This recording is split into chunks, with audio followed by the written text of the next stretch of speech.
Hey guys, and welcome to the Working Money channel. So I think it's pretty clear we have moved from being early adopters to the next stage. I don't know if you guys have seen this technology adoption life cycle chart. We talked about this a lot during the bear market. When a lot of newbies got into the space and were losing a lot of money on their XRP purchase, maybe bought above $1 way back in 2017 or 2018. A lot of people were getting really depressed when they kept seeing the price of XRP go down and down and down and down. And, in a lot of ways, trying to keep our motivation, trying to keep our spirits up was to demonstrate the fact that we are early adopters in this space.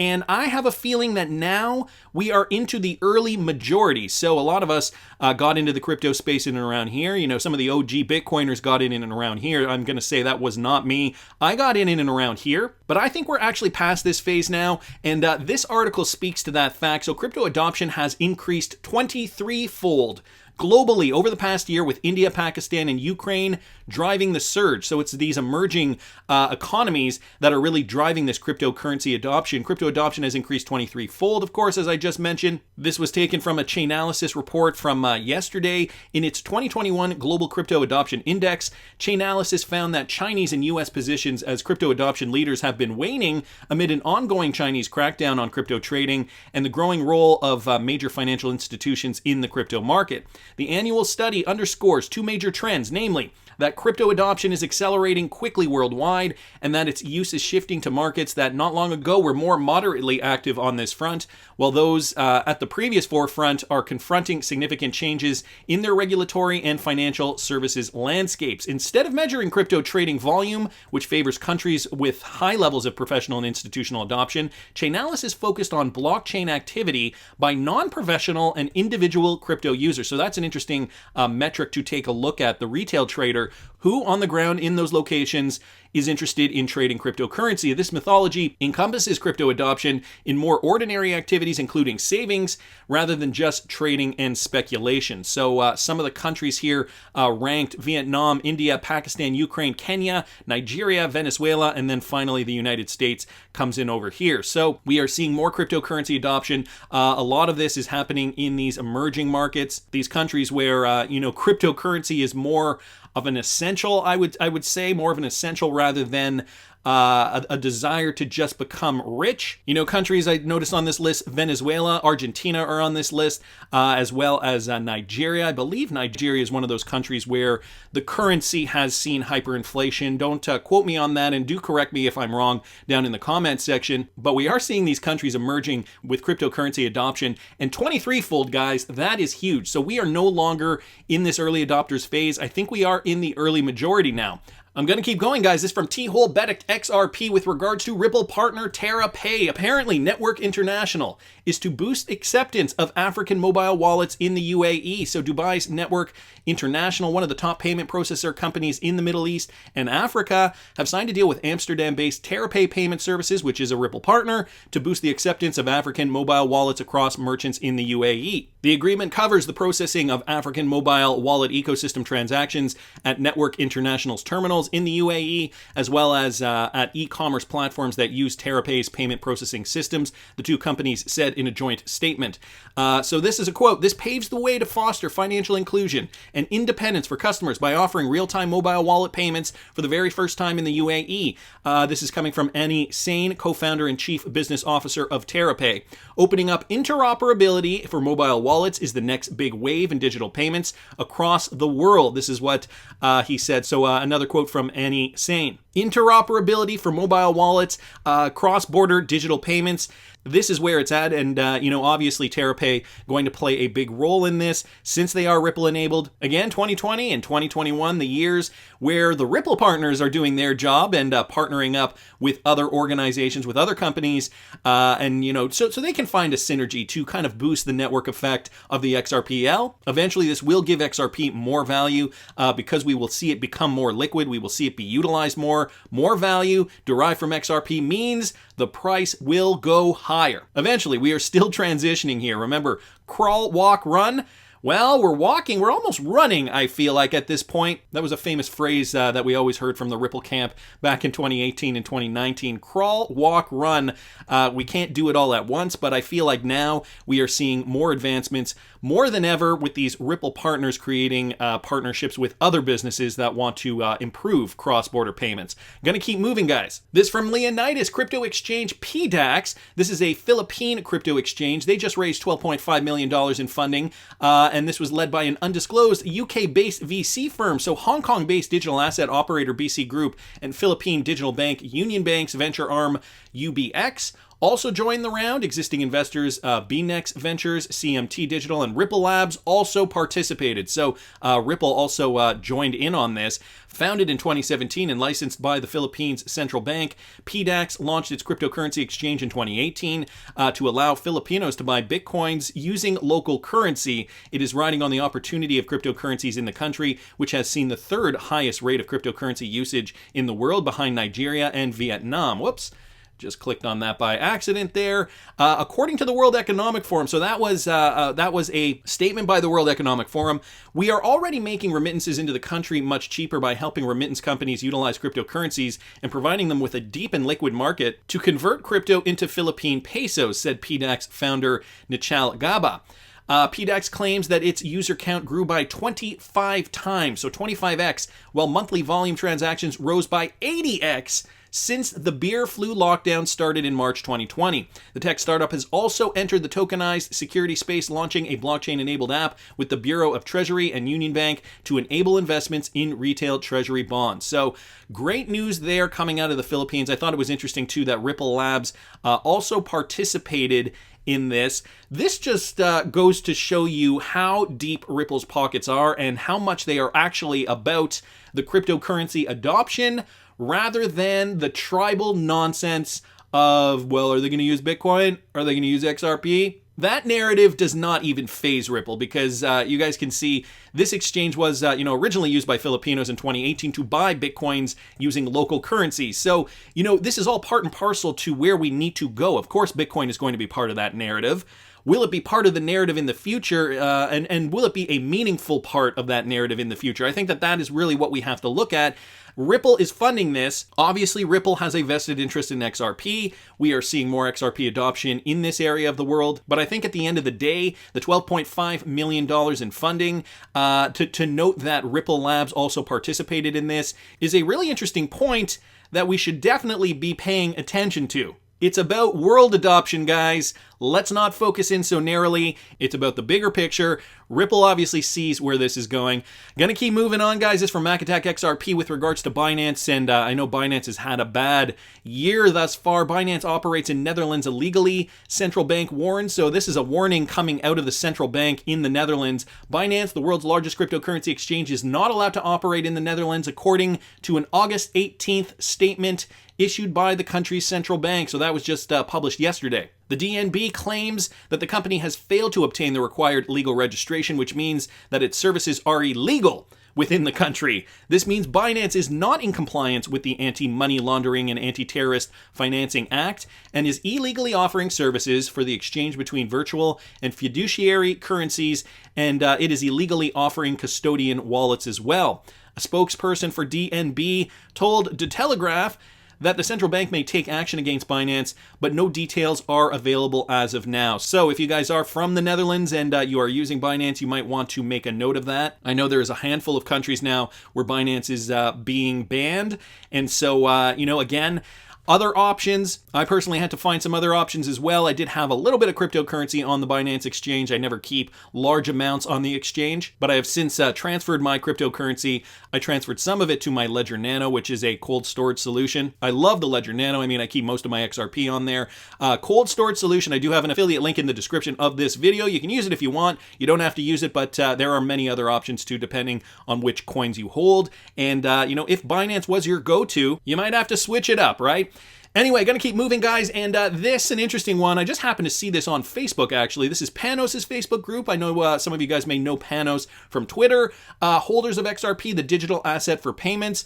And apparently Brad Garlinghouse will be talking on a virtual events panel about payments. And guys, this is hosted by Bank of America, along with Visa's, PayPal's, and Coinbase's CFOs as well. So just a screen grab here. Somebody took a screen capture of this event, the BOA Global Research event. Corporate Access, Jason Kupferberg is hosting a virtual West Coast payments panel. And you guys can see down here on September 17th, newly added is Brad Garlinghouse from Ripple Labs, Inc. So it looks like they penned him in finally. Interesting to see. I will definitely keep my eye on that. And I figured I'd just let you guys know, since I don't really promote this too much on this channel, but I also do have a Working Money Facebook group if you guys want to if you guys are Facebook folks, and if you want to get the same information that I post on Twitter or on YouTube, all my videos are posted here as well. Just another platform. I know some people are not into the Twitter thing, so I just thought I'd mention this as well. And so with the SEC lawsuit, Hinman stated that if you ask 10 different law firms, you get 10 different opinions. This coming from John Deaton here on Twitter. If Hinman told Ripple and Brad Garlinghouse that he believed XRP was a security, who cares? I mean, yeah, that's just one opinion of many. That's one opinion, and it was coming from a guy whose law firm was on board of the Ethereum Alliance. And Agent Smith V3 down here saying, damn straight, give me an official SEC determination in writing, including every step about how the determination was made and every step about how to come into compliance and make it public. Better yet, do all the legwork in advance and publish it publicly before anyone has to come knocking and asking for it.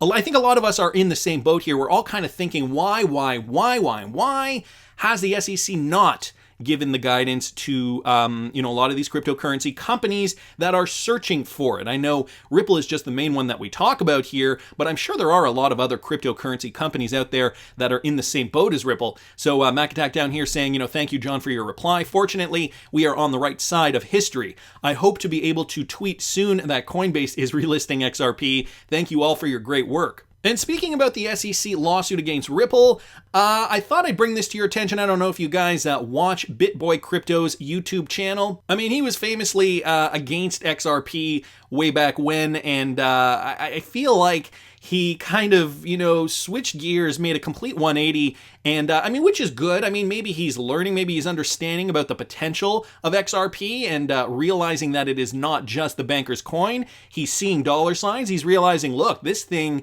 is going to be huge. But I don't know. I mean, I'm kind of on the fence about this guy. Anyway, here's what he had to say about the Slack data information, those conversations between Ripple Labs and their employees, retweeted out by Digital Asset Buy here on Twitter. Listen to this. This Slack information, from what I'm being told, is the key to this entire case at this point.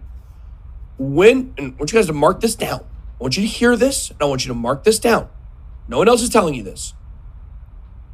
What is happening right now is all a ruse, okay? Ripple asking if they can withhold certain communications. This is all part of an elaborate cover-up, is what this is. What is going on? They are negotiating a settlement behind closed doors. What they're going to do is the SEC is going to point to marketing people within Ripple through Slack and say, see, these marketing people thought they could be marketing a security, so obviously it shows negligence on their part. Boom, here's your slap on the wrist, Ripple. Here is what you did wrong. Your company did believe on some level it could be a security what you were selling. Here is a few $1 million fine, maybe, maybe $100 million fine. This will be the key to the case. This will be in the ruling. This data from this Slack, and all of this is a ruse.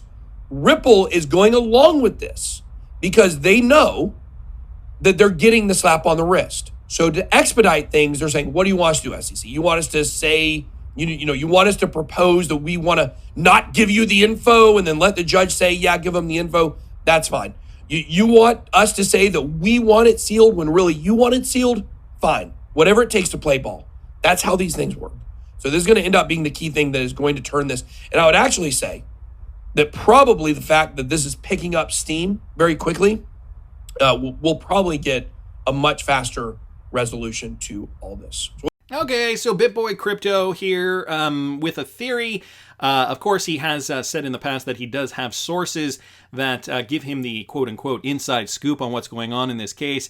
Don't know if I buy that. However, you know, his theory isn't so far-fetched. It isn't so off base. Like many of you guys know, there are already so many connections to Ripple within the rest of the world. And so, you know, this SEC case, just a ruse? It's all theater? I know a lot of you guys believe that it's just kind of going through the motions before we get that meaningful cryptocurrency regulatory clarity. Now, he's suggesting that, you know, the SEC's lawyers are going to look through those Slack documents, those communication documents, and, you know, point to the fact that, look, you guys were going to market XRP as a security, and so here's your slap on the wrist, and maybe we can move forward with this. This would essentially give the regulatory clarity to the rest of the space, and that would be that. Well, Jeremy Hogan weighs in on this. I can add this.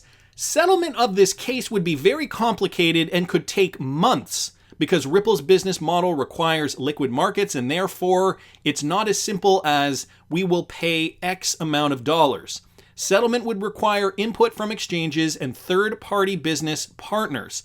So Jeremy Hogan going up against BitBoy Crypto, and I don't really see it as much of a fight here. But anyway, you know, Jeff down here saying it all has a feeling of theater to it. Ripple has been working with multiple government agencies for at least 5 years. Brad Garlinghouse is all cozy with the IMF. This all feels like a strategically placed speed bump to slow down adoption overall.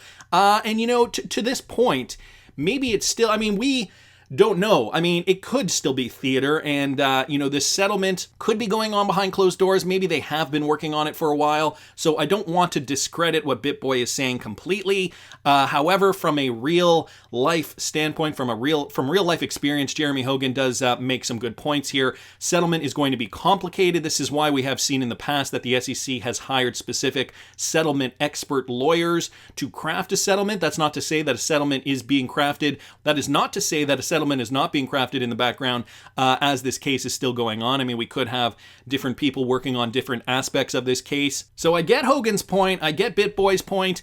Dictator Know-It-All saying the case has only slowed down adoption in the US, of which 95% of Ripple's business is outside the US. So what has it slowed down? And I mean, that's the other thing we have to remember.